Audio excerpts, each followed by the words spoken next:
ప్రభువు దగ్గర నుంచి నిన్ను డిస్ట్రాక్ట్ చేసే ప్రతిదీ కూడా సాతానికి సంబంధించిందే.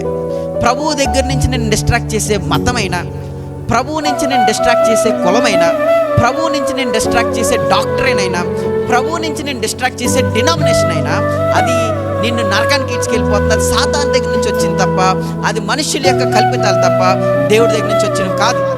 నువ్వు చచ్చిపోయిన తర్వాత దేవుడి దగ్గరికి వెళ్ళినప్పుడు నువ్వు ఏ డాక్టర్కి సంబంధించినోడివి, నువ్వు ఏ సంఘానికి సంబంధించినోడివి అని అడగడం. నువ్వు నన్ను సొంత రక్షకుడిగా అంగీకరించావా, నా మార్గాలను అనుసరించావా, నా ప్రేమను కలిగి ఉన్నావా అని మాత్రమే అడుగుతాడు. నువ్వు పలానా అపోస్తుల సంఘానికి వెళ్తేనే నేను చేస్తాను, నువ్వు పలానా పెంతెకోస్తల సంఘానికి మాత్రమే వెళ్తేనే నేను పరలోక రాజ్యానికి రానిస్తాను, నువ్వు పలానా స్టీవెన్స్ ఈవాంజలికల్ చర్చికి వెళ్తేనే నేను పరలోక రాజ్యానికి రానిస్తాను అని ప్రభు ఏం చెప్పడం. నిత్య జీవానికి వచ్చిన తప్పుడు బోధలు, నిత్య జీవానికి వచ్చిన తప్పుడు అవగాహన చాలా మందికి ఉంది. రక్షణ అంటే ఏటో కూడా చాలా మందికి తెలియదు. రక్షణ అంటే ఏటో కూడా తెలియకుండా మా అయ్యగారి దగ్గర రక్షణ తీసుకున్నావా, మీ అయ్యగారు జోబులోనే ఏమైనా ఉందా రక్షణ తీసి ఇచ్చేయడానికి? అదేమో జోబులో ఉండే కచ్చీఫా?